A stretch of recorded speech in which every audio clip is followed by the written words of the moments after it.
Hello friends, welcome to my channel. This video consists of some important question and answers which may be asked in the talks and clinical examination of the developmental assessment in children. Question number 1. Do deaf infant babble? Yes, babbling begins at about same time in both deaf and hearing infants. But deaf infants stop babbling without normal progression to meaningful communicative speech. Question number 2. What factors increase likelihood of finding a potentially progressive disease in patients with global delay? The answer is affected family member, parental consanguinity, organomegaly, and absent tendon reflexes. Question number 3. What are the key physical examination features in evaluation of a child with possible developmental delay?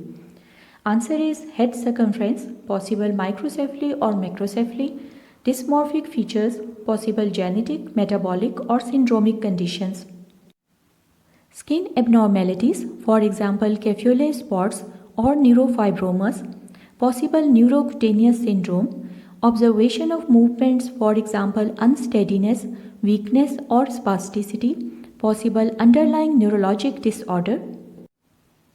Assessment of tone, strength and reflexes indicate possible underlying neurologic disorder. Eye examination, for example nystagmus or cataract, indicate possible disorder of vision due to some neurologic disorder. Liver size, for example hepatomegaly, may indicate possible metabolic disorder. Question number 4. What risk factor make hearing loss more likely in a newborn or young infant? Answer is craniofacial anomaly, family history of permanent childhood hearing loss, head trauma requiring hospitalization, in utero infection, that is cytomegalovirus, herpes, rubella, syphilis or toxoplasmosis infection, neonatal intensive care unit care for more than 5 days. Need for extracorporeal membrane oxygenation therapy, exposure to ototoxic drugs such as gentamicin, tobramycin or furosemide, hyperbilirubinemia that require exchange transfusion, or stigmata of a syndrome associated with hearing loss. Question number 5. What is the value of good enough Harris drawing test? The answer is this draws a person test is a screening tool used to evaluate a child's cognition and intellect, visual perception and visual motor integration. Child is asked to draw a person and a point is given for each body part drawn with pairs, for example legs, that is considered as one part. An average child that is 4 years and 9 months will draw a person with 3 parts. Most children by the age of 5 years and 3 months will draw a person with 6 parts. Question number 6. Do twins develop at a rate that is comparable to infants of single birth? Answer is twins exhibit significant verbal and motor delay during the first year of life. The difficulty lies not in the lack of potential but in the relative lack of individual stimulation. In general, children who are more closely spaced in a family have slower acquisition of verbal skills. Twins with significant language delay or with excessive use of twin language may be candidates for interventional therapy. Question number 7. Do infant walkers promote physical strength or development of the lower extremities? The answer is no. Published data confirm that infants in walker actually manifest mild but statistically significant gross motor delays. Infants with walkers were found to sit and crawl later than those without walkers. However, most walk unaided within normal time frame. Now, safety hazards of infant walker can include head trauma, fractures, burns, finger entrapments, and dental injuries. Most of the serious injuries involve falls down the stairs. Question number 8. What features suggest a possible metabolic cause for disordered development? Answer is parental consanguinity, family history of unexplained death in childhood, progressive or intermittent symptoms such as vomiting, which are unexplained. Symptom-free intervals, slowing of developmental skill acquisition, loss of skills, evidence of encephalopathy, for example, personality changes or periods of lethargy, a specific phenotype, coarse facial features, or organomegaly. Now, question number 9. What are the major red flags that a child development is abnormal?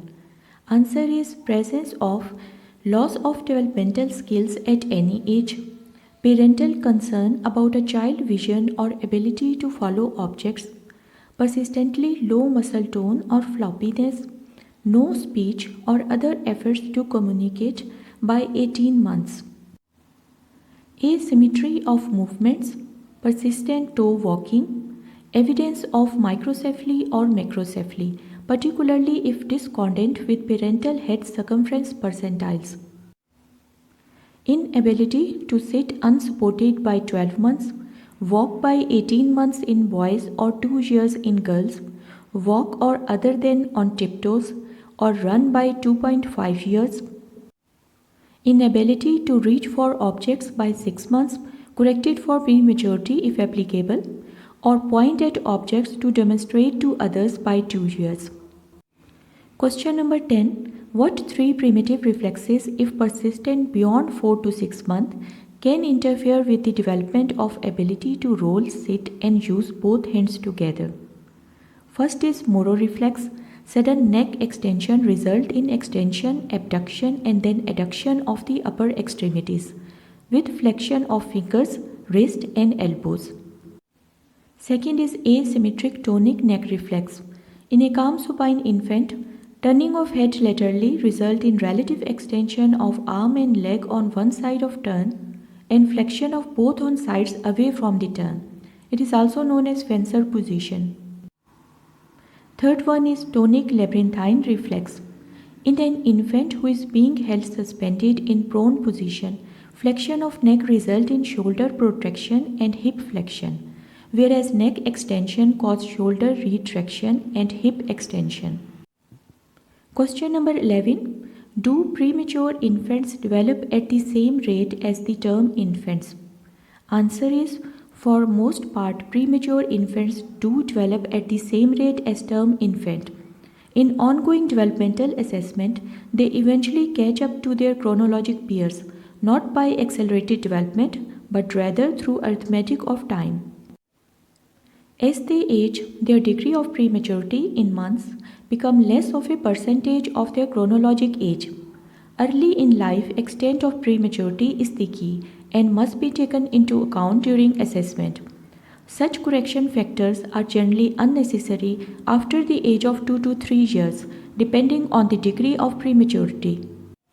Question number 12. What advice should be given to parents of a child who stutters? Answer. Do not give child directives about how to deal with his or her speech. For example, slow down or take a breath. Provide a relaxed, easy speech model in your own manner of speaking to the child. Reduce the need and expectation for child to speak to the strangers, adults, or authority figures, or to compete with others such as siblings to be heard. Listen attentively to child with patience and without showing any concern. And seek professional guidance if speech is not noticeably more fluent in 2 to 3 months. Thanks for watching this video. Please like, share, comment, and subscribe to my YouTube channel.